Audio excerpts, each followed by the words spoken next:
Good morning sir. Good morning. तो हम लोग शुरू करते हैं। एक दो और लोग जो ज्वाइन करना है ज्वाइन कर लेंगे। जस्ट स्टार्ट करते हैं। अभी कुछ और लोग ज्वाइन करने वाले हैं। पीएन राय साहब हैं, वो ज्वाइन करेंगे एक दो मिनट में। तब तक हम लोग स्टार्ट करते हैं। आज आज का सेशन हम लोग हम होंगे कामयाब के थ्रू हम लोग एक ऑनलाइन एजुकेशन सेशन की शुरुआत किए हैं। काफी दिनों से चलता आ रहा है। आज इसका 50वां सेशन है। 50th सेशन है। ऑनलाइन जूम मीटिंग के थ्रू करते हैं हम लोग। तो डिफरेंट क्लासेज में बच्चों को हेल्प करते हैं। आज चूंकि पीसीएस यूपी पीसीएस का प्रीलिम्स का एग्जाम है, तो सिविल सर्विसेज वाले बच्चे पीसीएस प्रीलिम्स का एग्जाम देने के लिए गए हैं। उनको हम लोगों ने शुभकामनाएं दिया। उन लोगों का आज फ्री का एग्जाम हो रहा है। इसके अलावा अभी जेई मेंस और जेई मेंस का रिजल्ट आया है। इसके अलावा बहुत सारे बच्चे इंजीनियरिंग कॉलेजेस में एडमिशन लेने के लिए अपनी तैयारी कर रहे हैं। हमसे कई सारे लोगों ने पूछा कि काउंसलिंग में कैसे पार्टिसिपेट किया जाए, कौन सी स्ट्रीम ली जाए, कौन सा कॉलेज चयन किया जाए। तो इसमें बहुत सारे लोगों को थोड़ी डिफिकल्टी होती है। उसी को डिस्कस करने के लिए आज हम लोगों ने ये अपना ऑनलाइन सेशन रखा है। इस सेशन में हम लोगों का प्रयास ये है कि एक जनरल गाइडलाइन कि कैसे इंजीनियरिंग कॉलेजेस में एडमिशन होता है, कौन कौन सा सिस्टम है, तो उस पर थोड़ा डिस्कस कर देने से एक जनरल आइडिया बच्चों को और उनके पेरेंट्स को मिल जाएगी। इसी को ध्यान में रखते हुए आज का ये सेशन हम लोगों ने जूम मीटिंग के माध्यम से रखा है, जिसमें हम लोग स्पेशली 3-4 बढ़िया लोगों को बुलाया है। एक डॉक्टर पीएन राय साहब हैं, जो फिजिक्स के फैकल्टी हैं दिल्ली में। जेई मेंस और नीट के बढ़िया प्रोफेसर हैं, कोचिंग लेते हैं और बच्चों को गाइड करते हैं। वो ज्वाइन करने वाले हैं। जस्ट ज्वाइन नहीं किए हैं, लेकिन लगता है 2-4 मिनट में ज्वाइन कर लेंगे। इसके अलावा एक श्री शिवा चैतन्य है, जो आईआईटी मुंबई के स्टूडेंट रहे 2015 में एंड हैदराबाद में है। तो शिवा चैतन्य आईआईटी मुंबई से मास्टर किए हैं, बीटेक किए और फिर मास्टर किए हैं। तो वो भी काउंसलिंग के ऊपर एक जनरल गाइडलाइन बताएंगे कैसे है, क्या होता है। और उसके अलावा एक और हमारे बढ़िया एमिनेंट स्टूडेंट कम प्रोफेसर हैं सौरभ उपाध्याय, जिन्होंने बीटेक किया है और मास्टर किया और पीएचडी किए हैं, बंगलौर में है। वो भी गाइड कर सकते हैं। और इसके साथ ही एक रामकली है, जो एमटेक कर रही है और आईआईटी तिरुपति से। उसके साथ 2-3 और बच्चे, एक आयुष और एक उत्कर्ष तिवारी आईआईटी दिल्ली से, ये लोग जुड़ेंगे। तो जस्ट इसको हम लोग शुरुआत करते हैं। सभी का वेलकम, अभिनंदन, स्वागत। क्योंकि आईआईटी जेई का मेंस हुआ है, अब आईआईटी जेई का एडवांस भी होना है। इसके बाद आईआईटी जोसा के थ्रू इसकी काउंसलिंग होगी। इसके अलावा डिफरेंट और काउंसलिंग अपने अपने स्टेट इंजीनियरिंग कॉलेजेस के लिए और जेई मेंस के थ्रू होता है, उसका एक सिस्टम है। इसके अलावा और बिट्स पिलानी है, बिट सेट, उसके एग्जाम से होगा। तो सारी चीजें हैं। तो एक जनरल आइडिया देते हुए, क्योंकि काउंसलिंग के माध्यम से हमें यही सचेत रहना होता है हमारे बच्चों को और पेरेंट्स को कि कॉलेज कौन सा लेना है और स्ट्रीम कौन सी लेनी है। इस दोनों को ध्यान पूर्वक देखते हुए हमें एकदम अप्रोप्रिएट बढ़िया डिसीजन लेना होता है कि कॉलेज और स्ट्रीम दोनों के बीच बैलेंस हमारा कैरियर बन सके। तो इसकी शुरुआत करने के लिए सबसे पहले मैं शिवा चैतन्य को आमंत्रित करता हूं। शिवा चैतन्य, आप थोड़ा सा ब्रीफ बताएं कैसे है काउंसलिंग का, उसके बाद हम लोग आगे चलाएंगे। तो Shiva, you are hearing my voice? Yes, sir. Yes, please. Take over and you're most welcome. Carry on, please. Please. Thank you, sir. First of all, thank you, sir, for allowing me to participate in this meeting. Good morning, everyone. My name is Shiva Chaitanya. I did my BTech and in electronics. अच्छा Shiva, just एक minute में बोलूं। हमारे physics के जो professor doctor PN राय साहब हैं दिल्ली से, उन्होंने भी ज्वाइन कर लिया है। उनका भी स्वागत है। तो राय साहब, वेलकम सर। आपका हमने इंट्रोडक्शन दे दिया। इसमें आप दिल्ली से हैं, बच्चों को गाइड करेंगे। शिवा चैतन्य अपनी बात स्टार्ट कर रहा है सर, इसके बाद फिर आपका रहेगा सर। जैसा बच्चे लोग और लोग क्वेरी करेंगे उसका रिस्पांस करना होगा sir. Kindly welcome Shiva Chaitanya. Yes, sir. Thank you, sir. Hello, Priyan Roy sir.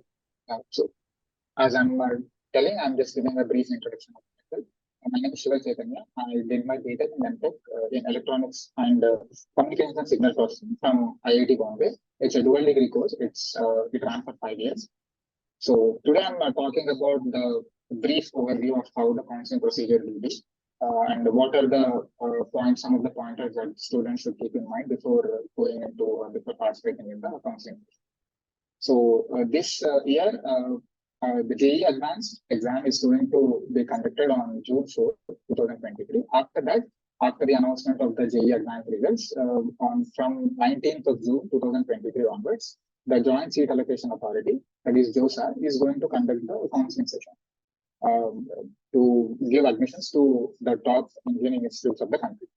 So if you see some of the important statistics, brief statistics from 2022, the JOSA is conducting if you see the participating institutes that are going to join this year in this year's session, there are about 23 IITs and there are 31 NITs plus one IIST Shibpur, and there are 26 IIITs and 33 government-funded technical institutes. So together of around 114 institutes, the JOSA is conducting admissions into through the JEE main council. But if the student wants to enter into the IITs, the 23 IITs, then he has to qualify the JEE Advanced. Based on the rank that the student secures in the JEE Advanced, he is going to get admission into the 23 IITs. So apart from the 23 IITs, to all the 32 NITs, the 26 IIITs, and the 33 GFTIs, the admission process is going to be conducted using the JEE main rank. Now, if you look at slide seat data to get an overview of how many seats are there in these various institutes, this is according to the 2022 seat matrix. In the IITs, in the 23 IITs, there are around 16,600 seats, and in the NITs, there are around 24,000 seats, 32 NITs. The IIITs, there are around 7,200 seats, and the government-funded technical institutes, there are around 6,700 seats, something of that order, the 33 GFTs. So altogether, a total of around 55,000.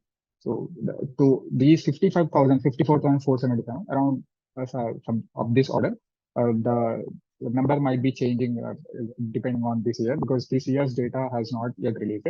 So approximately around 55,000 seats if we take. To all these 55,000 seats, the JOSA is going to conduct the counseling session through the JEE Mains and the JEE Advanced procedure. So now from the 19th, so what I'll just discuss about what are the steps that a student should be going through before enrolling into the counseling process. On the 19th of June, they ask the students to enroll or to register for the web counseling. So the students have to be registered using their JEE main application number. And after that, the students should be ready with their career choice or the choices that they want to fill. So they'll have to prepare a preferential order of the stream that they want to take and the college that they want to opt in. So based on this, they have to come up with the preferential order and they have to fill in the choices. After that, the JOSA will be conducting 2 mock rounds of counseling. That is only a mock round to just let the students know. After the first round, they'll know what is the probable course or what would probable stream and the college that they'll be getting into, depending on their rank. And after the second round, second mock counseling round, after the first mock counseling round, after seeing the choices, after seeing the allotment that the students are getting into, they can reshuffle the choices and they can edit the choices. And again, they can see the second mock round as well. Now, after the second mock round is over, once they get to know that this might be the probable college that they are getting into, the choices will be logged. Whatever the choices that they have chosen, it will be logged from them, and then the actual seat allotment will be done. The seat allotment will be happening in 6 rounds, starting from round 1 to round 6. Once the seat allotment process has started, after round 1, the students will only be having 3 options with them. That is, they can either freeze the choice, freeze the seat that the student has got, or they can float the choice, or they can slide. So these are the 3 options that they will be available, and the counseling process will be conducted throughout these 6 rounds. So the seat allotment will be done basing on the merit, the category, and the other parameters that the JOSA, whatever the guidelines that the JOSA will be followed. So this is a general overview. After these 6 rounds, generally in second or third round, maybe the students will be getting the seat, whatever the seat that they want, and they can freeze the seat, and accordingly they'll be reporting to the college with the document verification, etc. That will be going on subsequently. So this is the overview. And to these 55,000 seats, to all these institutes, the JOSA will be conducted. Apart from that, there are two more famous institutes as well. One is BITS Pilani. There are three campuses of BITS Pilani, BITS Hyderabad, and BITS Goa. To these institutes, these are the deemed universities. BITS at 2023, through this exam, the BITS campus will be taking it. And there is another institute called as Vellore Institute of Technology and Engineering. That it takes admissions through an exam called as VT. There are four campuses here: Vellore, Chennai, Bhopal, and AP. These two are the deemed universities, and there might be some other deemed universities as well. But these universities generally will not be taking place, or the admissions to these universities will not be happening through the JEE. Only to the institutes that I have told earlier, only those institutes will be there. But these two are also quite popular institutes. Now, this is the general overview, a general procedure of how the counseling pattern will happen. First is the registration, then the career choice filling, then after that 2 mock rounds, and after that 6 rounds of counseling. So that's all. Now, I just want to give a few pointers of how the student should be filling or how the student should be establishing, arriving at their preferential order.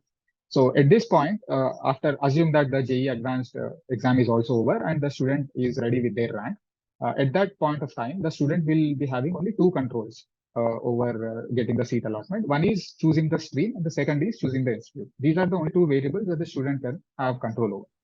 So now I want to give what should be the mindset of the student before entering into the counseling pattern is what I want to discuss. So the first thing is I want to talk about the stream.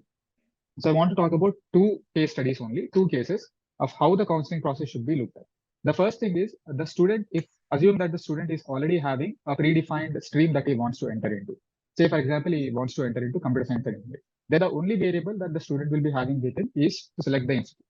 So this is case number 1. And the second case is the student does not have any idea about the stream. What stream does he want to enter into? And obviously the other variable is what kind of institute, what institute should he be preferring. So let us discuss the first case. Assume that the student is already decided or the preferential order of the stream. Say, for example, here he wants to think about the computer science and engineering. Now, what kind of mindset should he have before he chooses the institute is what I want to discuss, because that is the only variable left. So I want to talk about some 3 or 4 pointers quickly so that the student will be having a clear overview of how he should be selecting the institute. So the first thing that he has to look at is he always should be looking at the academic infrastructure. By going, see, what are the tools that will be available before he selects the institute? First is to go to the institute's website. All the institutes will be having their own official websites. They'll be hosting all the different departments that the institute is having, all the faculty members, all the faculty profiles will be there, their backgrounds, whatever the research papers that they have published, what kind of research that the faculty is going into. Because ultimately, the student will have to spend about 4 to 5 years of his entire graduation time. And these are the professors who will be taking up the courses. So he can go through the professor's background and he can just see what kind of research that the institute is offering. So you can go through the academic infrastructure and also the other resources that are available with the institute. So these are the 2 main things. The professor's profile can be checked, academic infrastructure can be checked by going into the institute, by learning about the institute's profile. And the third thing is, this is one of the important things that I have faced during my graduation stream as well. This is a slide on the practical level. That is, he should also be looking at the urban proximity. This is very important because what happens is, if the institute is located at a remote place, during the placement time, not many companies will be coming into the placements. They'll not be so much interested to enter into these remote areas to conduct their placement drive, because the placement drive will be happening for about 50 to 20 days. So the institute will not be, the companies will not be so much interested. Not all companies, but say for example, if we are discussing about IIT Bombay, then if there are many companies that will be lying in and around Bombay. So what they will be doing is, generally these companies will only be coming into IIT Bombay, or they'll be coming into the institutes that are lying within Bombay, and they'll be conducting the recruitment drive there, and they'll be taking the students there, because it'll be easier for the students to join these local companies. So these kind of an exposure will not be there if the institute is located at a remote place. So this is the practical thing that I have seen during my graduation days. And the second thing is, after their first year or second year, during the winter vacations or summer vacations, what generally happens is people generally take up internships as well. Again, the same problem arises. If the institute is located at a remote place, then the internships have to be applied to only specific companies. It's not that the companies will not be coming to these institutes which are located in the remote areas, but the influx of companies will not be huge. That is, the number of options will be slightly reduced when compared to the institutes that are in the urban areas or in the metro cities. So that thing can also be taken into consideration. And the last thing that I want to give a pointer is considering the history or when the institute is established. Say, for example, the institute is established newly or very recently, then you would be having a lot of access to the seniors ecosystem again. Not many batches will be passing out, and yours might be the third or fourth batch in that institute, and a little less exposure will be there for you from the senior side, because seniors will be ultimately be guiding you in the future in whatever career roles that you take up once after you come out of the institute, and even during the institute or even during your course structure as well. So these are the pointers that you have to keep in mind before arriving at the preferential order of the institute, assuming that you are already decided with the stream.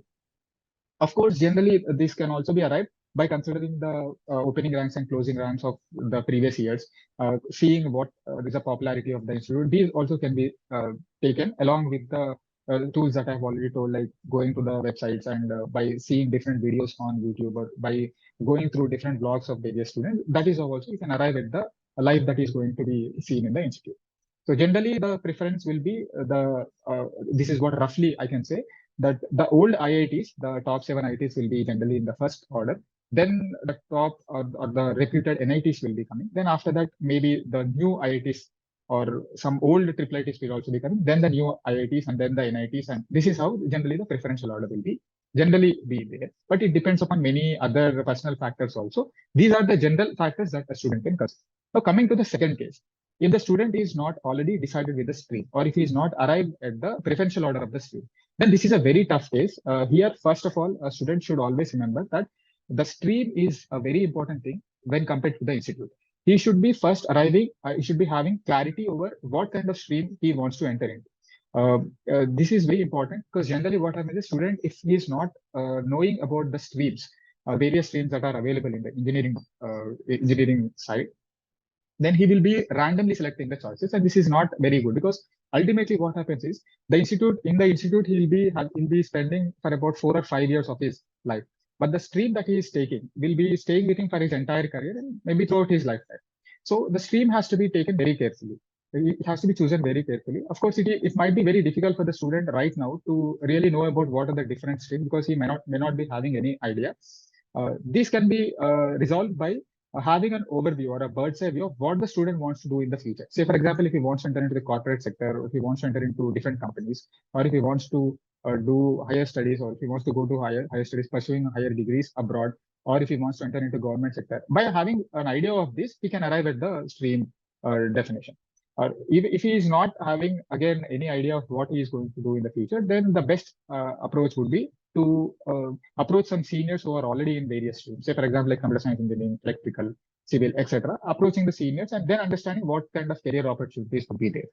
So generally, what is the preference order that I have seen by seeing the ranks is, generally the computer science will be generally mostly preferred, because many companies will be coming with the computer, they'll be preferring the computer science and engineering background students by giving good packages. And after that, maybe electrical, and after that, the core engineering disciplines will be coming, mechanical, civil, chemical, and metallurgy.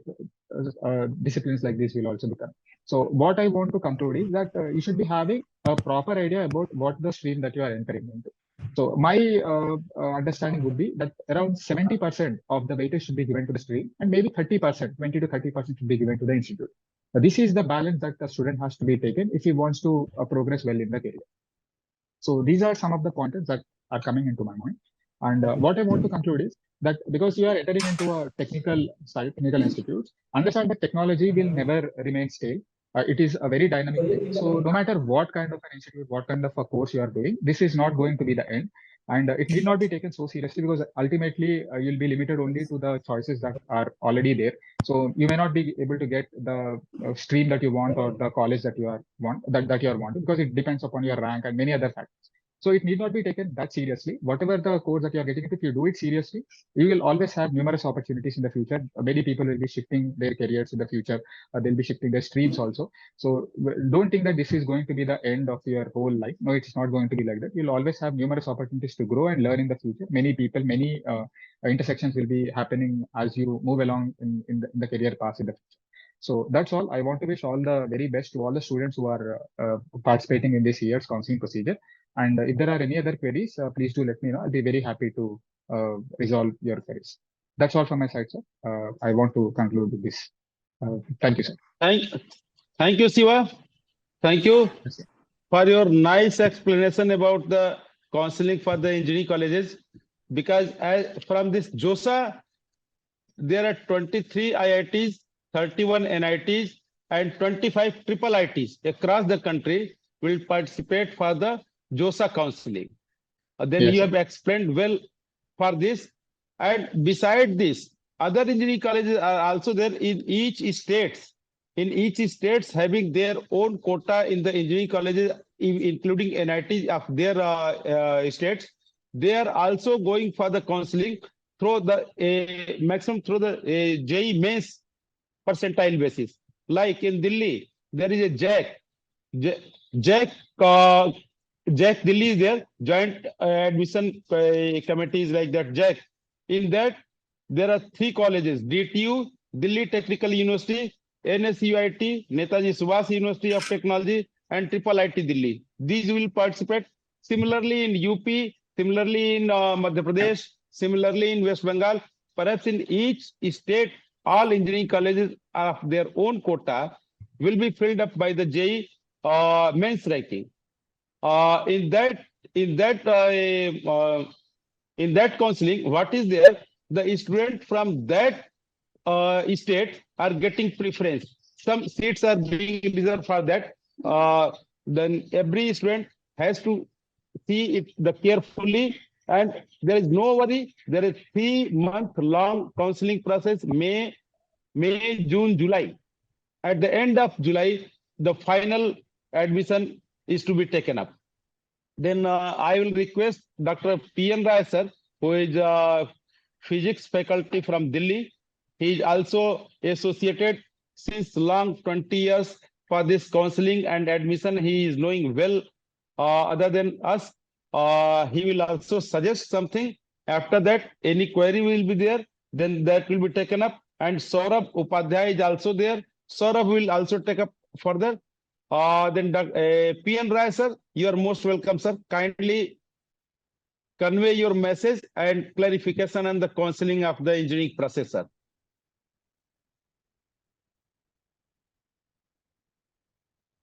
P.N. Rai sir. सब mic mute है आपको। अच्छा,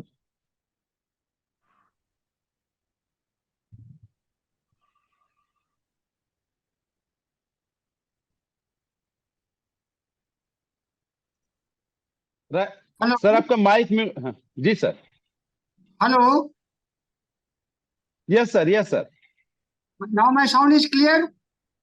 yes sir, yes sir, welcome sir, most welcome, please sir.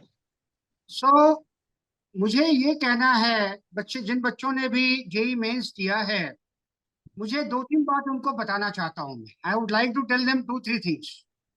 Ji sir. They have to be participating in the counseling session very patiently. Sometimes what happens, even those children who have got very poor rank, they have possibility to get good college, good government college in their state and maybe in some other state also. तो बहुत सारे round of counselling होता है। जोशा का है, जोशा का counselling के बाद भी 2-3 राउंड काउंसलिंग होना है। जोशा का 6 राउंड काउंसलिंग होता है। उसके बाद भी 2-3 राउंड काउंसलिंग अलग तरह से किया जाता है।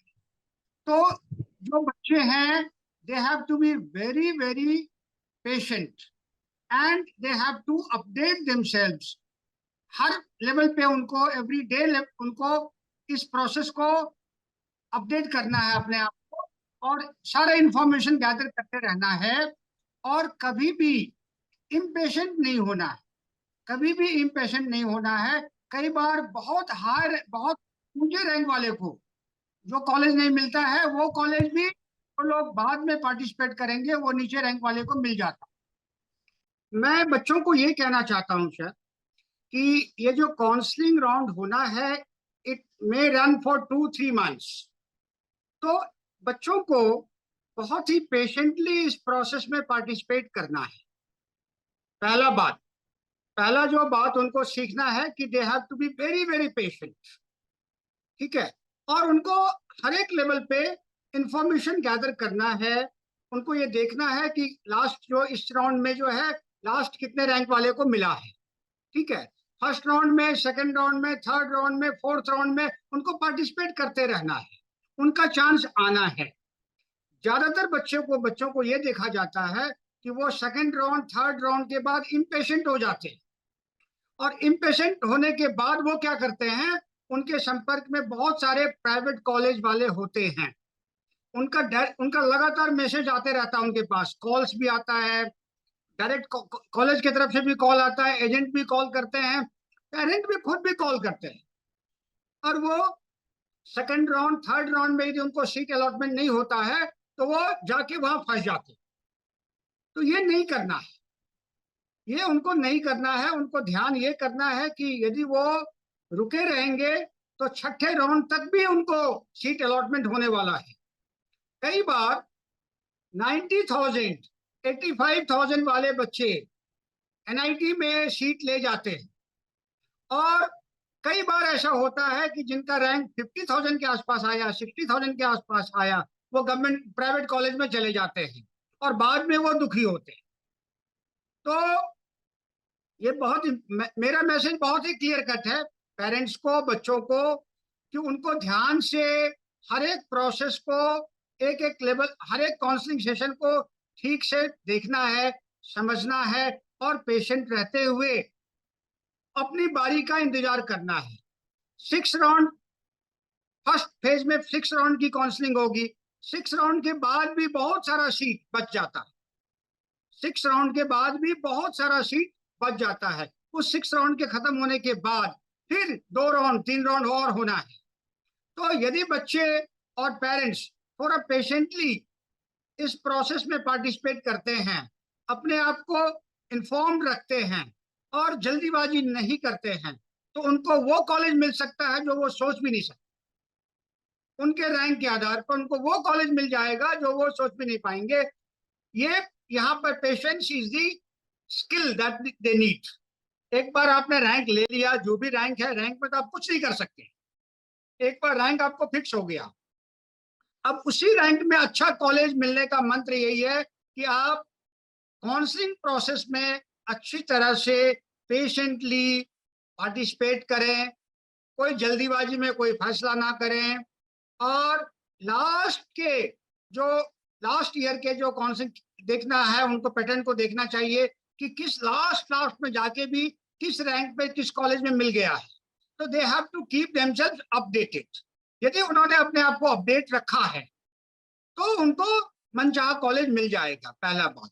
दूसरा बात, बच्चे, स्टूडेंट जो है जिस स्टेट के हैं, उस स्टेट में जो भी अच्छा कॉलेज है वहां पर उनका एडमिशन का पॉसिबिलिटी जेईई मेंस के रैंक के बेसिस पे होने का मैक्सिमम चांस है। इस बात को ध्यान रखना है, इस बात को ध्यान रखना है। तो लगातार जो है अपने आप को अपडेटेड रखना है, अपने स्टेट के कॉलेज पर निगाह रखना है। और तीसरी बात यह है कि प्राइवेट कॉलेज के चक्कर में जल्दी नहीं पड़ना है। प्राइवेट कॉलेज बाद में भी अवेलेबल होगा। यदि सारा प्राइवेट कॉलेज में तो जब चाहें तब एडमिशन हो जाता है, इसलिए परेशान होने की जरूरत नहीं है। और प्राइवेट कॉलेज वाले और जल्दी करते हैं, वो कहेंगे कि अब हमारा सीट इतना ही बाकी है, इतना ही है, यही है, मतलब वो जल्दी करते हैं ताकि उनको एनरोलमेंट फास्ट करा लेना है। वो चाहते हैं कि आपको ट्रैक से हटा लेना चाहते हैं। तो आपको ट्रैक से नहीं हटना है, आपको काउंसलिंग सेशन में पेशेंटली पार्टिसिपेट करना है, और इस बात को मान के चलना है कि आपको बहुत बहुत अच्छा रैंक नहीं भी है, फिर भी आपको जेईई मेंस के आधार पे अच्छा कॉलेज मिल सकता है, क्योंकि बहुत सारे कॉलेज हैं। और बहुत सारे ऐसे बच्चे हैं जिनका रैंक बहुत अच्छा है, फिर भी वो first round, second round, third round के बाद ही किसी प्राइवेट कॉलेज में जाके एनरोलमेंट करा लेते हैं, तो फिर आपका पॉसिबिलिटी बन जाता है।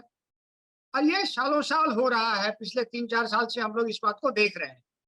तो key is to be informed, to keep updated, to have patience and not be under the influence of private colleges. मेरी तरफ से ये मैसेज है, यदि इन बातों को पेरेंट्स और बच्चे ध्यान करेंगे तो उनको ठीक रिजल्ट मिल पाए। बाकी कोई भी स्पेसिफिक क्वेश्चन होगा I am available to answer. Thank you very much. Thank you sir. Good afternoon sir. है good afternoon sir. Yes Anand बोलिए। सर एक क्वेश्चन है मेरा कि हमारे बच्चे की रैंक 1,18,000 रैंक है जेई मेंस में। Hello sir. यस यस बोलिए बोलिए। मेरे बच्चे की रैंक 1,18,298 रैंक। तो क्या सब वहाँ पॉसिबिलिटी बनती है सर किस कॉलेज मिलने की, गवर्नमेंट कॉलेज की? मैं यूपी से बिलोंग करता हूँ। Hello sir. पांडे सर। हाँ हाँ आनंद सिंह बोलिए। पीएन राय साहब आपसे क्वेश्चन कर रहे हैं। ये आनंद सिंह है नोएडा से। जी जी सर मेरा क्वेश्चन है, मेरे बच्चे का रैंक 1,18,000 है जेई में, तो इसको कौन सा कॉलेज मिलने की संभावना है? एक बार सर रिपीट करेंगे, मुझे साउंड इतना क्लियर नहीं आ रहा है। मेरे बच्चे की रैंक 1,18,000 रैंक है। 1,18,000 रैंक किसमें है सर? जेई मेंस में, जेई मेंस की रैंक। जेई मेंस में तो हाँ 18,000 रैंक में तो सर 1 आपको लाख कौन सा 1 लाख कॉलेज सर मिलता है 1 मुझे लाख बताइए, आपने क्या 1,18,000 1 सोचा लाख है? Sir 1,18,000 rank, 1,18,000। 1,18,000 रैंक है तो, और डोमिसाइल यूपी का है सर? जी सर, जी सर। हाँ तो चांस बनता है सर यूपी में। किस कॉलेज में सर?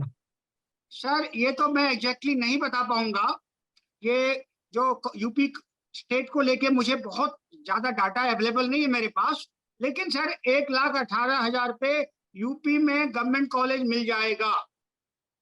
सर आपको ट्राई करना पड़ेगा सर। सर जोसा में बैठना ठीक रहेगा मेरे लिए? जी जोसा में बैठना सही रहेगा मेरे लिए? जोसा काउंसलिंग करना सही रहेगा? फिर से कहिए सर। जोसा वाली काउंसलिंग करना सही रहेगा मेरे लिए? जोसा काउंसलिंग, जोसा काउंसलिंग जो होती है उसमें बैठूं मैं? मुझे साउंड हाँ, क्लियर बहुत क्लियर नहीं आ रहा है सर, लेकिन मैं ये कहना चाहता हूँ, यदि आप मुझे सुन पा रहे हैं तो 1,18,000 रैंक में यूपी के 2-3-4 अच्छे कॉलेज मिल सकते हैं, ठीक है।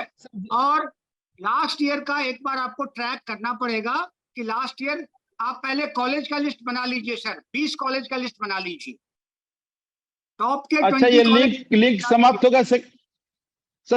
सर सेकंड लिंक पे ज्वाइन करते हैं हम लोग। सेकंड लिंक भी है, जस्ट ये लिंक फिनिश होने वाला है। सेकंड लिंक में फिर हम लोग कंटिन्यू करेंगे।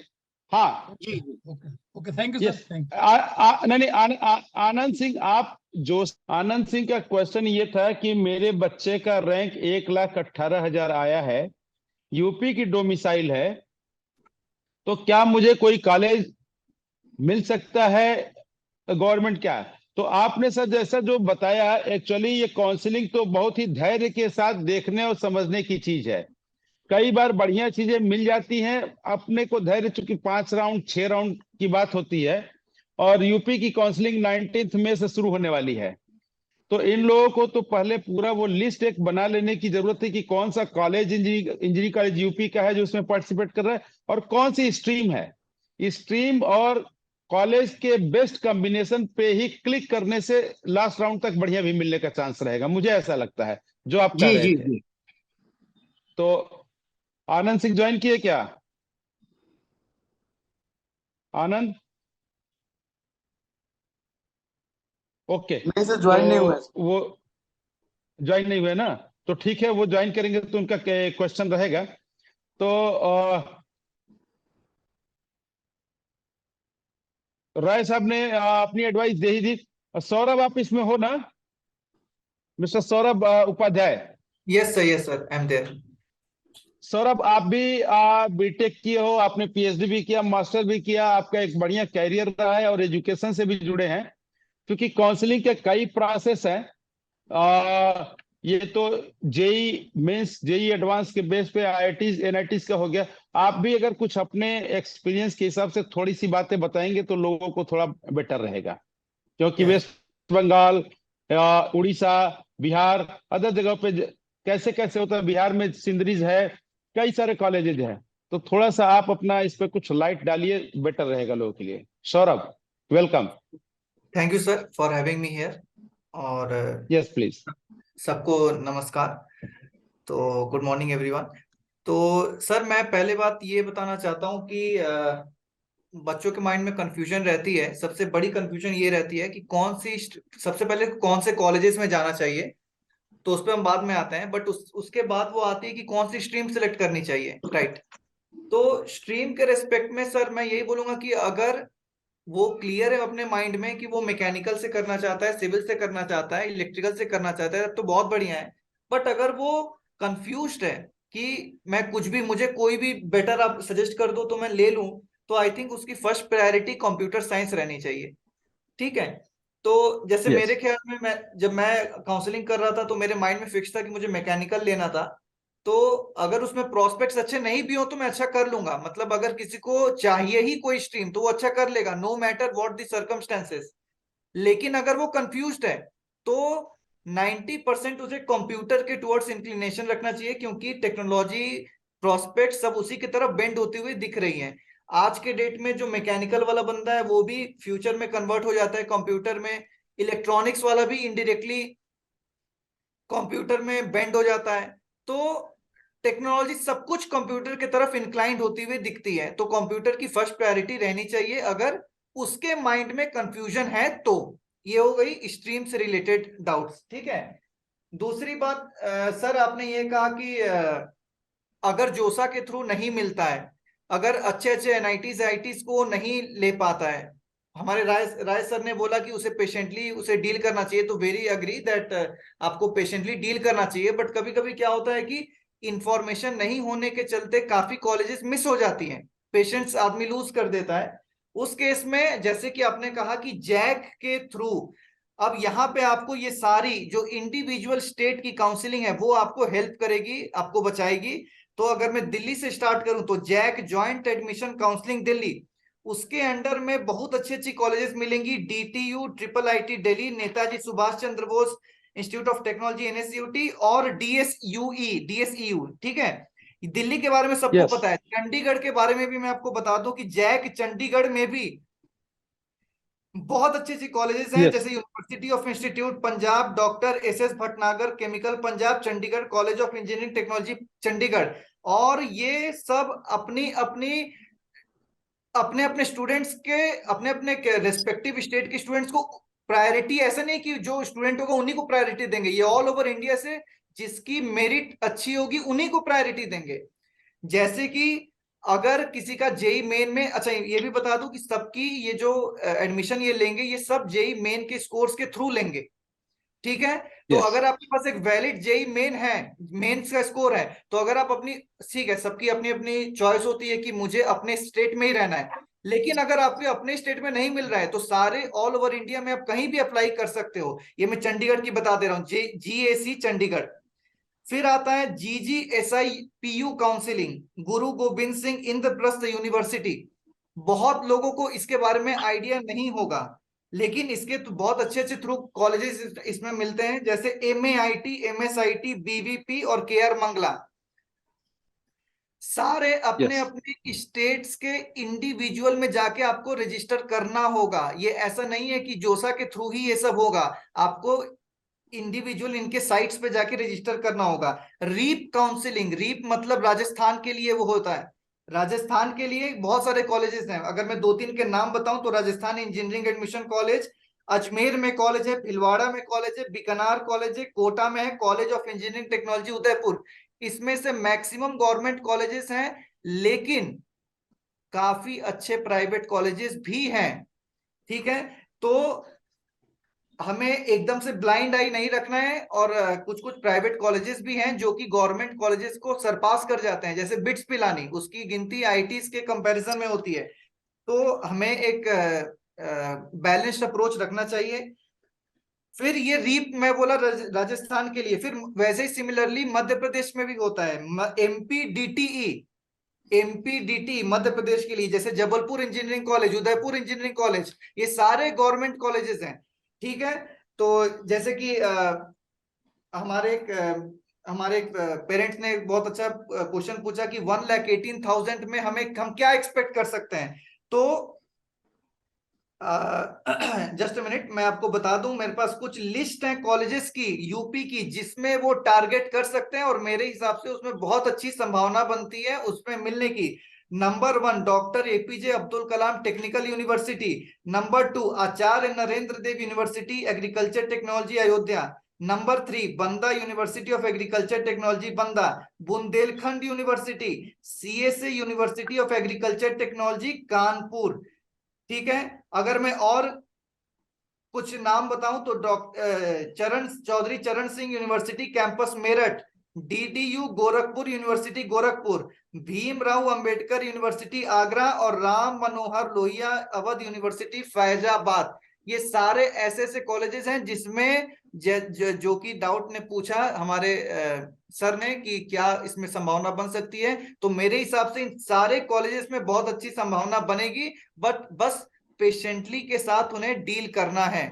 राइट, तो सर ये मेरी तरफ से कुछ इनपुट्स हैं, और मैं श्योर हूं कि अगर आप ये जरूर हेल्प करेंगी as far as your counselling process is concern.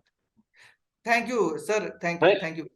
Thank you sir. अब आनंद सिंह जो क्वेश्चन किए थे सर। वो जुड़े हुए हैं, लगता है उनको कुछ आइडिया हो गया होगा। आनंद सर उपाध्याय सर नमस्कार। थैंक हाँ यू, बोलिए, यस कुछ नमस्कार पूछना। सर।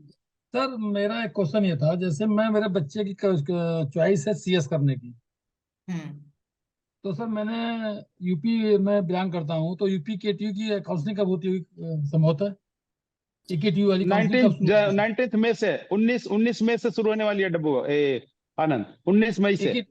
एकेटीयू की हाँ एकेटीयू वाली है? हाँ, हाँ आप उसको चेक कर लीजिए, 19 मई से शुरू होने वाली है, रजिस्ट्रेशन करा लीजिए, और लंबी चलेगी, देख लीजिएगा। ठीक है, इसमें क्या सीएस में संभावना कहाँ बन सकती है कंप्यूटर साइंस में, देखिए किस का? देखिए मैं आपको ये बताऊंगा कि सारे कॉलेजेस में जो सबसे डिमांड रहती है वो सीएस की रहती है। ठीक है, जी तो जी अगर आप जी। किसी कॉलेज में सीएस को प्रेफरेंस देते हैं तो आप हैरान मत होइएगा कि वहां पे सीएस खत्म हो गया, सीएस खत्म हो गया। तो आपकी आपकी प्रेफरेंस सीएस नंबर 1 पे रहनी चाहिए, और 2 पे। अब देखिए, ये जो आप पूछे कि सर कहाँ पे संभावना बनती है, वो रैंकिंग्स पे डिपेंड करती है। मान लीजिए एनआईआरएफ रैंकिंग सारे सारे कॉलेजेस की कुछ होगी, तो जो कॉलेज टॉप पे रैंक करेगा उसमें सीएस जल्दी भर जाएगी, है ना। जी। तो ये तो रैंकिंग के हिसाब से हो गई ना, कि जिसमें रैंक जो अच्छी कॉलेज है जिसमें प्लेसमेंट बहुत अच्छी होती है उसमें सीएस जल्दी भर जाएंगी। लेकिन आप सीएस ही टारगेट कीजिएगा लास्ट के कॉलेजेस तक। सर 5 कॉलेज अच्छे कौन है गवर्नमेंट के यूपी के, आपके हिसाब से टॉप 5 कॉलेज या 4 कॉलेज जहाँ सीएस लेंगे प्रीफर? अब टॉप 4 कॉलेज एपीजे है। अब्दुल कलाम यूनिवर्सिटी तो अच्छा है, बुंदेलखंड यूनिवर्सिटी बढ़िया है, कानपुर की यूनिवर्सिटी बढ़िया है, फिर आपकी भीमराव अंबेडकर यूनिवर्सिटी भी बढ़िया है। तो जो भी मैंने नाम बताया 7-8 कॉलेजेस के बारे में, वो सारे एक डिसेंट लेवल पर आते हैं। इस पे हम एकदम से मतलब ये आप समझो कि सारे एक डिसेंट लेवल के कॉलेजेस ही मैंने आपको बताया है। अच्छा सर, प्राइवेट में प्रीफर करें, सेकंड ऑप्शन रखें प्लान बी, तो उसमें कहाँ जा सकते हैं? नोएडा में, एनसीआर? अभी आप प्राइवेट के बारे में मत सोचिए, अभी आप जो मैंने आपको बताया वो 7-8 कॉलेजेस के बारे में देखिए, और जहां तक मेरे को लग रहा है कि आपको मिल जाएगा, जहां तक उसमें जो आनंद 6 से राउंड की हाँ, काउंसलिंग होती है उसमें मिल जाएगा आपको। ठीक सर। आनंद सिंह, आपको अभी राय साहब ने भी एक बात बोला था कि प्राइवेट के कंसेप्ट को बाद में रखिएगा, वो तो आपको मिल जाएगा, और मैं इन दोनों लोगों करेक्ट। का नंबर शेयर कर दूंगा आपको। कभी कोई चीज पूछना हो तो कोई भी गार्जियन, ये सौरभ बोल रहे हैं या शिव चैतन्य या हमारे पीएन राय साहब हैं, इससे आप लोग पूछ सकते हैं, क्योंकि घबराने की बात नहीं है। देखिए अभी एग्जाम 2 साल तक तो बच्चा पढ़ रहा था, अभी ये 2 महीने तक पेरेंट्स को पढ़ना है, इसमें एकदम घबराने की जरूरत नहीं। शांति शांति पूर्वक रह के ध्यान से देखना है। ये सिलेक्शन है, जैसे आप बाजार में आए हुए बढ़िया चीज आपको सेलेक्ट करना है, मिल जाएगा, जितना जेब में उससे मिल जाएगा, पेशेंसली देखना है। और इसमें एडवाइस लेना है, सौरभ भी एडवाइस करेंगे, राय साहब भी करेंगे, हम लोग भी करेंगे। तो आनंद, जैसा वो बोल रहे कि पहले आप इन कॉलेजेस की पिछले साल की रैंकिंग देख लीजिए, उस रैंकिंग में कहाँ पे है, कॉलेज का स्टैंडर्ड भी एक नेशनल रैंकिंग होती है उसमें भी है। थोड़ा सा आप टाइम दीजिए, आपको सेल्फ टाइम देना बेटर होगा। दूसरे की एडवाइस, अगर मान लीजिए आपने थर्ड पर्सन से पूछ लिया कि मैं क्या करूं, तो उसको जितना मालूम होगा वो केवल वो बता देगा, आप उसके हिसाब से डिसीजन लेंगे। मुझे लगता है ये आपके और आपके बच्चे के लिए ठीक नहीं है। आपके और आपके बच्चे के लिए तो ये ठीक है कि आप अपना भी टाइम दीजिए। और जैसे कि राय साहब हैं, सौरभ है और लोग हैं जिनको नॉलेज बढ़िया है, उनसे एडवाइस लेके अपने दिमाग का उपयोग करेंगे तो 2 महीने में बढ़िया रिजल्ट मिल सकता है। ठीक है yes please. Thank you sir. और सर सौरभ या आनंद हाँ सर, मैं आपसे लास्ट में यही एडवाइस देना चाहूंगा कि आप यूपी की प्रेफरेंस रखिएगा, लेकिन अगर यूपी में नहीं मिलता है तो आप एकदम से ऐसा मत कीजिए कि आसपास के स्टेट्स पे आप ध्यान ना रखें। एमपी पे आप ध्यान रख सकते हैं, राजस्थान पे ध्यान रख सकते हैं, उन सबकी गवर्नमेंट कॉलेजेस को आप टारगेट कर सकते हैं। ठीक है, तो Yes, आप sir. ऐसा मत कीजिएगा कि बस यूपी के ही कॉलेजेस को आप टारगेट कीजिए, बाकी सबको भूल जाइए। बाकी सब में भी काफी सीट्स अवेलेबल होती हैं। ठीक है, बिल्कुल सर, ठीक है, thank you sir, thank you. Okay, thank you sir, thank you, yes. Thank you. Rai साहब, और आपको सजेस्ट करना चाहेंगे इनको, जैसे आपसे भी ये क्वेश्चन किए थे पहले। जी सर, मैं जो है कॉलेज को लेके मैंने बता दिया कि काउंसलिंग सेशन में उनको पेशेंटली पार्टिसिपेट करना है, और ये उनका इंडिविजुअल पार्टिसिपेशन बहुत इंपॉर्टेंट है। इंडिविजुअली ट्रैक करना बहुत इंपॉर्टेंट है, उनको समय लगाना पड़ेगा, कोई शॉर्टकट नहीं है यहाँ पर। ठीक है, उनको पार्टिसिपेट करना है इस थॉट के साथ कि मुझे मेरे बच्चे को कॉलेज मिलने वाला है, पहली बात। दूसरी बात जो सौरभ कह रहे थे कि सब्जेक्ट को लेके, अब बड़ी बड़ी दुविधा होती है बच्चों को, पेरेंट्स को भी, कि सब्जेक्ट प्रिफर करें या कॉलेज प्रिफर करें। तो यदि कॉलेज आपको आईआईटी मिल रहा है तब तो आप कॉलेज को प्रिफर कर लीजिए, लेकिन यदि कॉलेज आईआईटी नहीं है और आईआईटी छोड़ के कोई दूसरा कॉलेज होना है तो आप सब्जेक्ट को प्रिफर करिए। और आज के डेट में लगभग सारे लोग कंप्यूटर के पीछे जा रहे हैं। अच्छी बात है, कंप्यूटर यदि मिलता है और कंप्यूटर में यदि एप्टीट्यूड है तो आप कंप्यूटर लीजिए। लेकिन कई बार आप, जैसे आपका मैथमेटिक्स स्ट्रांग है तो मैथमेटिक्स और कंप्यूटिंग का ज्वाइंट कोर्स भी बहुत सारे इंस्टीट्यूशन करा रहे हैं, जो कि कंप्यूटर, क्योंकि नेक्स्ट लेवल पे जो सारा काम होना है वो कंप्यूटर में रिसर्च के साथ होना है, एआई पे होना है, आर्टिफिशियल इंटेलिजेंस पे होना है, और वहां पर मैथ डाटा स्ट्रक्चर पे होना है, और वहां मैथ्स का बहुत एप्लीकेशन होने वाला है। तो आप ऐसे इंस्टीट्यूशन को, यदि आपको कंप्यूटर साइंस में बहुत इंटरेस्ट नहीं है या अभी आपको नहीं मिल पा रहा है, तो नेक्स्ट में आप वहां देखिए, जहां जो उस डिपार्टमेंट को देखिए जहां की मैथ्स बहुत स्ट्रांग होने वाला है। तो मैथ्स में यदि आपको स्ट्रांग बैकअप मिल रहा है किसी कॉलेज में, या मैथ्स के कॉम्बिनेशन से कोई इंजीनियरिंग मिल रहा है, तो उसको यदि आप ऑप्ट करते हैं तो आप किसी भी स्टेज में कंप्यूटर साइंस में एंट्री कर लेंगे और उसमें आप अच्छा करेंगे। तो ये बहुत इंपॉर्टेंट है कि हम सब सिर्फ ये ना सोचे कि हमको कंप्यूटर साइंस मिला कि नहीं मिला, कंप्यूटर साइंस मिला कि नहीं मिला, मिला तो ले लीजिए, यदि नहीं मिला तो और चीज भी इंपॉर्टेंट है, और उसमें बैकअप के रूप में मैथमेटिक्स में स्ट्रॉन्ग जो इंस्टीट्यूशन है, यदि बच्चा आपका मैथमेटिक्स में इंक्लाइंड है और इंस्टीट्यूशन भी मैथमेटिक्स वाला मिल जाता है, तो आप वहां बड़े आराम से जा सकते हैं और बहुत अच्छे रिजल्ट मिल सकते हैं। ये मैं इनपुट देना चाहता हूँ सर। ठीक है, बाकी गवर्नमेंट कॉलेज में जाना चाहिए। मेरा ये मानना है कि जो मिडिल क्लास के लोग हैं, जिनके पास बहुत ज्यादा पैसा नहीं है, उनको गवर्नमेंट कॉलेज में जाना चाहिए। सिर्फ इसीलिए जाना चाहिए कि कम से कम एक तो ठीक ठीक पढ़ाई होगी, कोई उनका पैसा व्यर्थ नहीं जाएगा, और आजकल पढ़ाई करने का रिसोर्स बहुत अवेलेबल है। वो पैसा बचा के वो जो प्राइवेट कॉलेज में बहुत सारा पैसा लगाएंगे, उस पैसे भी बच्चा उनका बहुत सारे डिफरेंट फॉरम से लगातार अपने आप को अपडेट कर सकता है, लर्न कर सकता है। बहुत सारे फॉरम अवेलेबल हैं, बहुत सारे बच्चे बहुत चालाकी से ये काम कर रहे हैं और उसके बाद वो बहुत ही नॉर्मल कॉलेज से बीटेक कर ले रहे हैं, बीई कर ले रहे हैं और उसके बाद फर्स्ट अटेम्प्ट में, सेकंड अटेम्प्ट में ही वो गेट में बहुत अच्छा स्कोर ले आ रहे हैं, आईएएस में बहुत अच्छा रैंक लेके आ जा रहे हैं और उसके बाद गेट के स्कोर से किसी भी आईआईटी में एंट्री मार ले रहे हैं, आईएएस करके वो गवर्नमेंट कॉलेज में चले जा रहे हैं, प्लस बहुत सारे गेट के स्कोर से पीएसयू में उनको एंट्री मिल जा रही है। तो उन्होंने जो पैसा बचाया है वहां पर, उस पैसे को वो अदरवाइज यूटिलाइज करके अच्छे कॉलेज में, मतलब अच्छे कोर्स में जा सकते हैं, गवर्नमेंट जॉब में जा सकते हैं, गेट में अच्छा स्कोर कर सकते हैं। तो थोड़ा बहुत यदि गैप है भी, उस गैप को 6 महीने साल भर में दिल्ली में या हैदराबाद में या कहीं और रह के अच्छे इंस्टीट्यूशन के साथ जुड़ के लोग कवर अप कर लेते हैं और कवर अप करके गेट में बहुत अच्छा स्कोर करके किसी भी आईआईटी में एंट्री मार लेते हैं। तो बहुत चालाकी से करने का चीज है। और यदि किसी के पास पैसा है और उनको टॉप का प्राइवेट कॉलेज मिलता है, बिट्स मिल रहा है या वीआईटी मिल रहा है या अन्ना यूनिवर्सिटी है चेन्नई में वो मिल रहा है, तो वहां चले जाए, कोई दिक्कत नहीं। या आरवी कॉलेज है बेंगलोर में, या ऐसे ही जो बहुत ही रिप्यूटेड है उनमें यदि मिल जा रहा है और आपके पास पैसा है, साधन है, तो आप चले जाइए। लेकिन यदि नहीं है तो आप गवर्नमेंट कॉलेज में जाइए। गवर्नमेंट कॉलेज में आपका अच्छा इनपुट मिलता है और सेल्फ स्टडी करके बच्चा बहुत अच्छा कर लेता है और बहुत सारे फोरम अवेलेबल हैं जहां से बच्चा लगातार पढ़ाई करता है, 4 साल कॉलेज से भी पढ़ता है, अपने आप को अप टू डेट भी रखता है और नॉलेज की कोई कमी नहीं रहती। और 4 साल पूरा होने के बाद, कोर्स पूरा होने के बाद वो गवर्नमेंट जॉब में एंट्री मार सकता है, बहुत आराम से मार सकता है।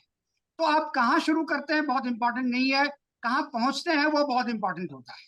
इसीलिए बहुत लोगों को बहुत निराश होने की कोई जरूरत नहीं है। यदि उनको टॉप का कॉलेज नहीं भी मिलता है, कोई बात नहीं, मानता हूँ, तो अपने एप्टीट्यूड के हिसाब से अच्छा कॉलेज, अच्छा सब्जेक्ट ले लेना चाहिए।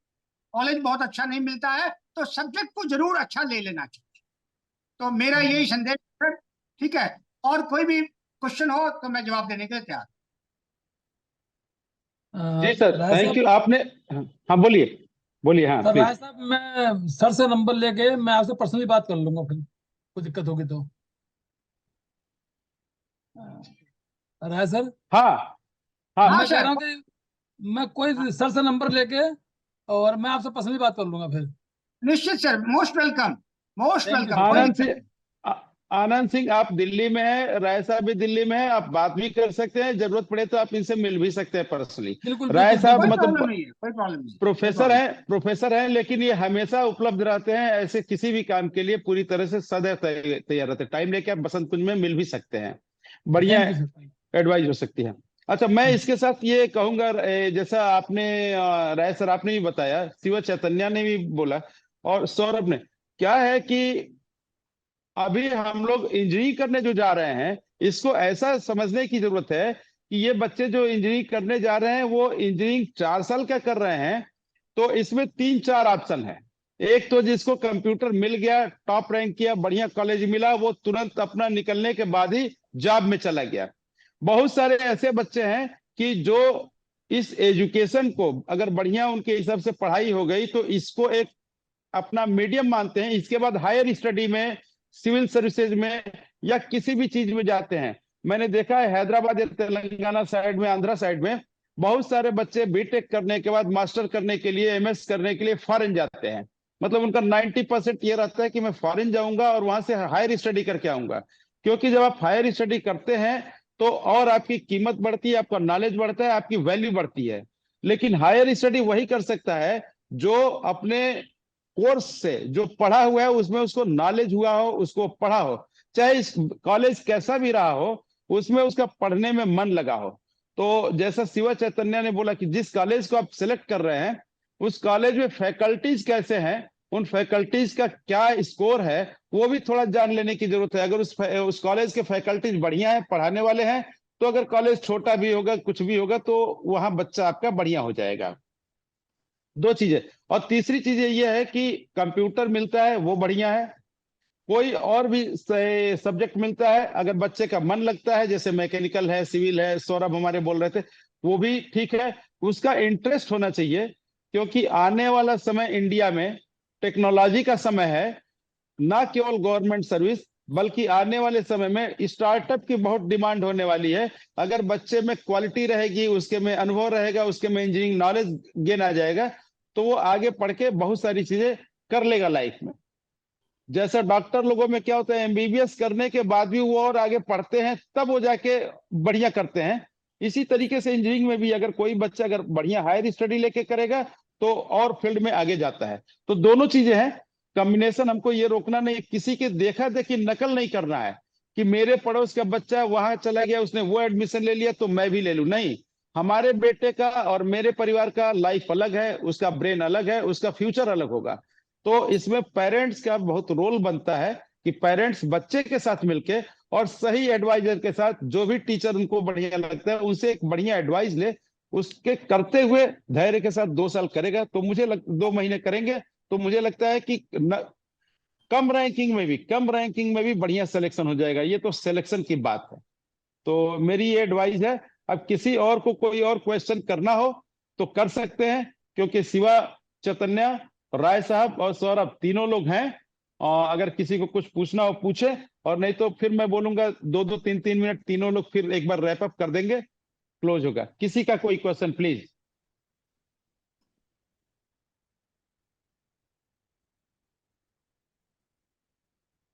अगर कोई क्वेश्चन है, Shiva you are here? Yes, sir. I'm here. Then 2-3 minute you do it. 10 minute is there. 2-3 minute you, and then Rai sir, then Saurabh, then session will be closed. Please, Okay, based on this, you sum up it. Okay.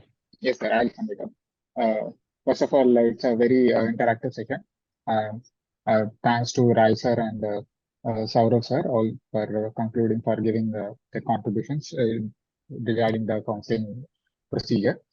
So as I have told, I have briefly summed up the whole counseling procedure, what the counseling stages are, like how the registration happens, and what are the steps involved in the counseling, the 2 mock rounds, and then the 6 seat allotment procedures. So how the student should be, they have to be very conscious all the time. They have to follow up in the throughout the counseling procedure. They have to see what the correct data is, the seat matrix, and what the institutes are, and what their choices are.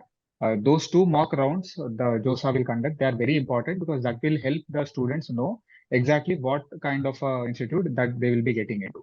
Basing on that, they again have to edit the choices after the second mock round, because once the choices are locked, then they don't have any other option but to only move through the 6 rounds of the counseling. So that is the final step when the choices will be locked. After that, they only have 3 choices, either to freeze the choice or float the choice or slide the choice. So that's all. So this is why they have to be very cautious right before the first round of seat allotment will begin. After that, they only have a very limited options with them. So that's all I want to say. They have to be very conscious and cautious during the whole counseling procedure is happening. They have to be very aware of the happenings, and they have to keep following up the website. What are how many seats are there in various institutes, and what more can they be doing, etc. After that, if there are any other seats left after the whole counseling procedure is over, that is how you have to see, so that you will be getting the college and the stream of your choice. So again, sir, I want to wish all the students very best of luck who is participating in this year's counseling session.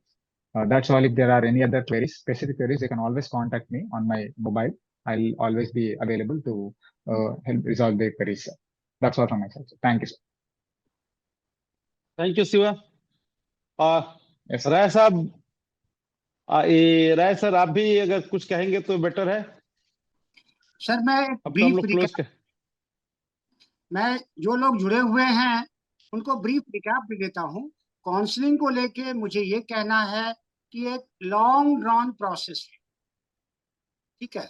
ये एक long drawn process है, लंबा process है, जहां पर कि skill will pay, patience will pay, patience will pay, क्योंकि एक बार Yes. रिजल्ट आ गया है, रैंक फिक्स हो गया है।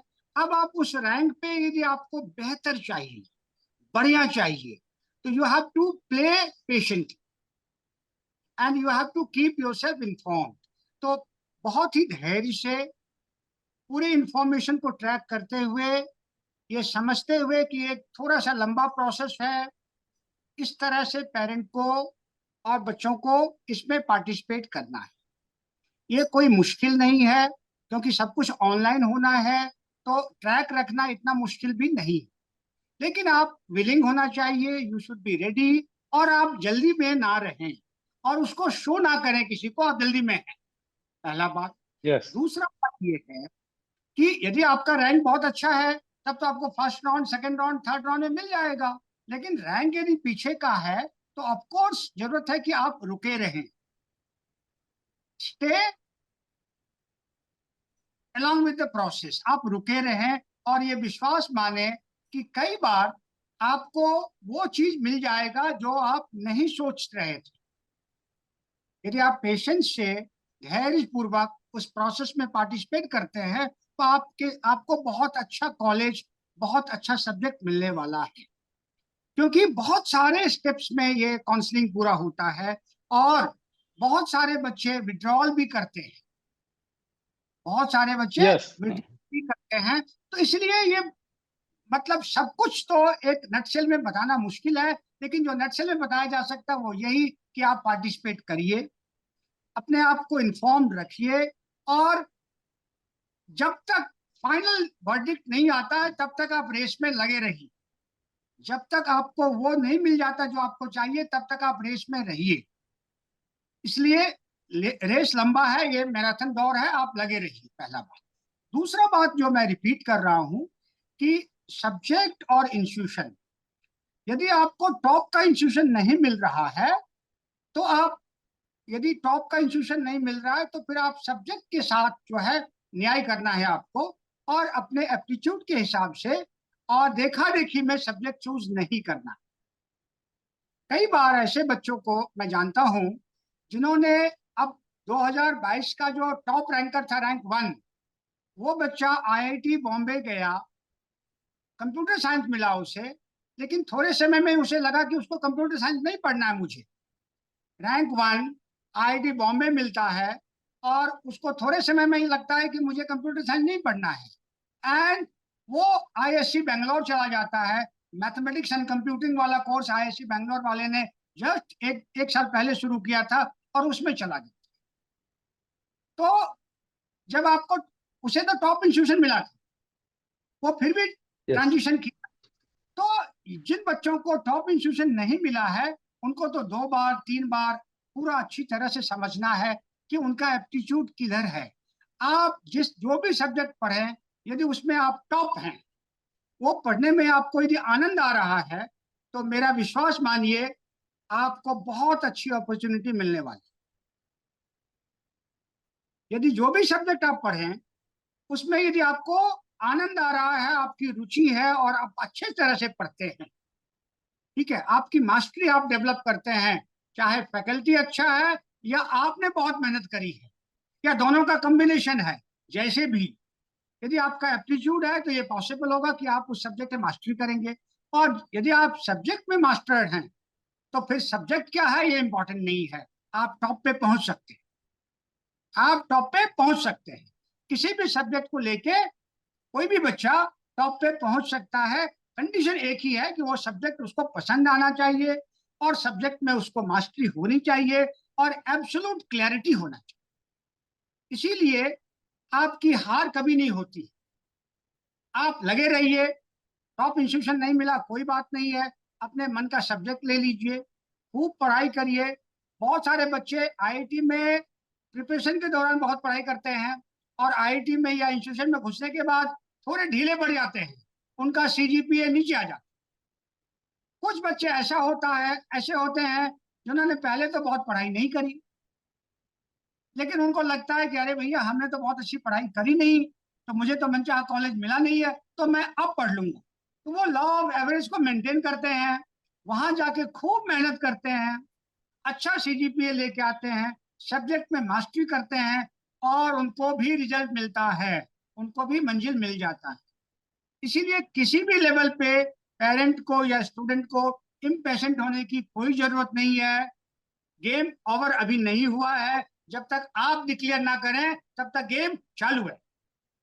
जब तक आप ना कह दें कि गेम ओवर हो गया तब तक गेम चालू है, और जब तक गेम चालू है तब तक आपके जीतने की संभावना बनी हुई है। तो बहुत ही पेशेंस के साथ काम करने की जरूरत है। अपने फंडामेंटल्स को देख के फंडामेंटल्स को ठीक करने का ये मौका है, 4 साल जिस कॉलेज में भी हो, और लगभग सारे गवर्नमेंट कॉलेज में अच्छे फैकल्टी अवेलेबल हैं। माहौल में थोड़ा बहुत का फर्क हो सकता है, लेकिन अच्छे माहौल और अच्छे माहौल नहीं, दोनों ही स्थिति में अच्छे बच्चे अच्छा करते हैं। अच्छा माहौल है तब भी अच्छा करते हैं, बहुत अच्छा माहौल नहीं है तब भी अच्छे बच्चे बहुत अच्छा करते हैं। तो ये सब कुछ आप पर निर्भर करता है। इसीलिए यदि टॉप इंस्टीट्यूशन नहीं मिला है तो जो भी गवर्नमेंट कॉलेज मिलता है आप वहां जाइए, पैसे की बर्बादी ना करें, पैसे बचाइए, और उस पैसे को बचा के अपना बीटेक कंप्लीट करने के बाद यदि आपको लगता है कि कुछ कमी रह गई है तो आप उस कमी को पूरा करने के लिए गेट में अच्छा स्कोर लाइए, या कैट में अपियर होइए, या आईएएस में अपियर होइए, और पूरा करिए, 1 साल रुक के और कवर अप करिए। तो ये अपॉर्चुनिटी आपके पास रहता है। मुझे तो जो मास के लिए मास जो है, मेजोरिटी को तो ऐसे ही चूज करना पड़ेगा, मेजोरिटी ऐसे ही चूज करेंगे और ऐसा ही करके आगे बढ़ते हैं। तो मेरा मेजोरिटी के लिए यही संदेश। With this I thank you all, thank you.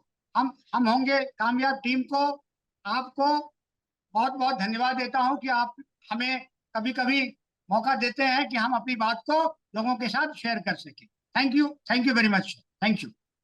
Thank you Rai साहब, थैंक यू। आपके निर्देशन और आपके डायरेक्शन से बच्चों को और पेरेंट्स को बढ़िया गाइडेंस मिलता है। हम लोग तो चूंकि ऐसा फेस किए हुए कि हर जगह किसी से पूछने और सोचने की बात, तो अभी ये लगा अपॉर्चुनिटी होनी चाहिए, तो इसके थ्रू आप लोगों को बुला के, चूंकि आप लोग अवेलेबल है और स्वेच्छा से आते हैं, तो जोड़ के और बढ़िया एक एडवाइस लोगों को मिल जाती है। इसका हम लोग प्रयास कर रहे हैं, जिसमें आपका सहयोग हमेशा है और मिलता रहा है। ऐसे ही हम लोग सही डायरेक्शन देते रहेंगे बच्चे लोगों को, पेरेंट्स को, और ये अपना एक कर्तव्य भी ये करते रहेंगे। आपके लिए, आपके वर्ड के लिए बहुत बहुत धन्यवाद।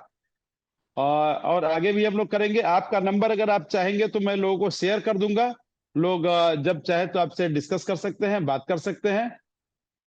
तो ये है। इसके अलावा मैं सौरभ को बोलना चाहूंगा। सौरभ, आप 3-4 मिनट है, सौरभ आप रैप अप कर दीजिए तो बेटर है। सौरभ भी बहुत मेरिटोरियस और स्मार्ट बच्चा है। सौरभ को मैं बहुत बचपन से जानता हूँ। बचपन से क्या जानता हूँ, सौरभ को मैं क्लास 1 से जानता हूँ। तो he has done a lot, great person है। और तो इसलिए सौरभ की बातें और एक्सपीरियंस मुझे बढ़िया लगती हैं, लोगों के लिए फायदेमंद होगा। सौरभ प्लीज आप रैप अप कर दीजिए।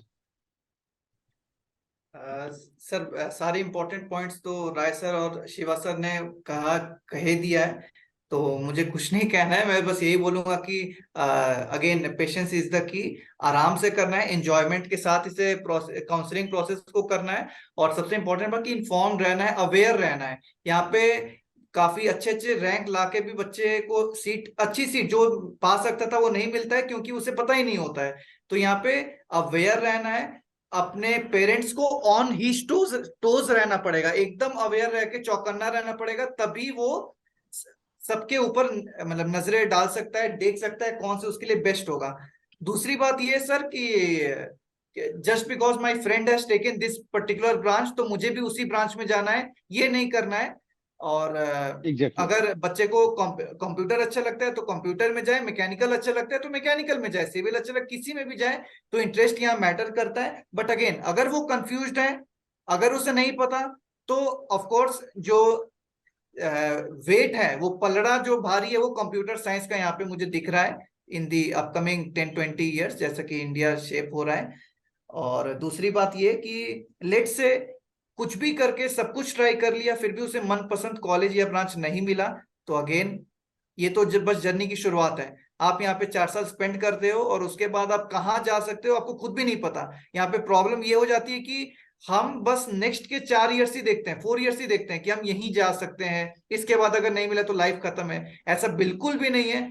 तो ये बहुत बड़ी पॉइंट है कि वहां से तो आपकी लाइफ स्टार्ट होती है, आप वहां से बहुत कुछ कर सकते हैं, सिविल्स में जा सकते हैं, आईएएस जा सकते हैं, गेट में जा सकते हैं। गेट की अपनी एक नेक्स्ट डायमेंशन की अपॉर्चुनिटीज स्टार्ट होती है।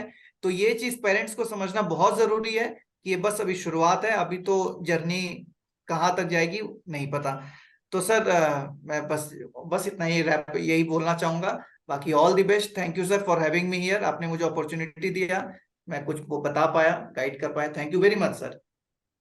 नहीं, thank you Saurabh, thank you. Saurabh को एक कॉल देने पे आज सौरभ उपाध्याय आपने इतनी चीजें बताया। इसके साथ ही पीएन राय साहब, मैं बहुत खुश हूँ। सौरभ को कल ही मेरी बात हुई है और आज वो आ गए। सौरभ बोल रहे हैं कि आगे सर अगर और भी कोई चीज होगी हायर स्टडीज में आप मुझे बताएंगे तो मैं हमेशा तैयार रहूंगा लोगों को एडवाइस करने के लिए। तो अब मुझे तो लगता है कि हम होंगे कामयाब में 1 घंटा समय, भले संडे का समय दे रहे हैं, तो राय साहब और सौरभ मिले तो हम लोग कुछ करते रहेंगे और लोगों को एडवाइस करते रहेंगे, क्योंकि अपना ये नैतिक दायित्व भी है कि अगर अपने पास कुछ है तो दिया जाए। शिवा चैतन्य भी है और तीनों लोग आए, तीनों लोगों का बहुत बहुत धन्यवाद, आभार कि हम लोगों ने बढ़िया किया है और इसको आगे करेंगे। किसी की अगर कोई और क्वेरी हो या कुछ कहना चाहता तो 1 मिनट का टाइम है, बोल सकता है, नहीं तो ऑटोमेटिक ये सेशन अपना क्लोज हो जाएगा। नेक्स्ट टाइम में फिर हम लोग मिल सकते हैं। कोई भी ऑडियंस से कोई अगर बोलना चाहता तो 1 मिनट में बोल सकता है, प्लीज। आप सभी लोगों को पहले बहुत बहुत धन्यवाद। बहुत अच्छा सेशन रहा। और हमारे जैसे बहुत लोग हैं जो इस समय कंफ्यूज हैं क्या करें, तो इसलिए आप सब लोग को बहुत बहुत धन्यवाद। खासकर शिव कुमार सर को बहुत बहुत धन्यवाद कि जो उन्होंने ऑर्गेनाइज किया इस चीज़ों को। उपाध्याय सर को धन्यवाद, राय साहब को धन्यवाद। और आगे आप लोग की राय लेते रहेंगे। हेलो, हाँ 1 हाँ, सेकंड आनंद धन्यवाद। और नंबर सबका मिलेगा। देखिए, ये एजुकेशन में धैर्य के साथ चलने की बात है। जितना धैर्य रहेगा, मन को कंसंट्रेट करके करेंगे तो जीवन बढ़िया होगा, बच्चे का भी बढ़िया होगा और सब कुछ ठीक रहेगा। सौरभ ने बोला ही कि बढ़िया रैंक लाके भी कई बार लोग मिस कर जाते हैं और कम रैंक लाके भी बढ़िया चीजें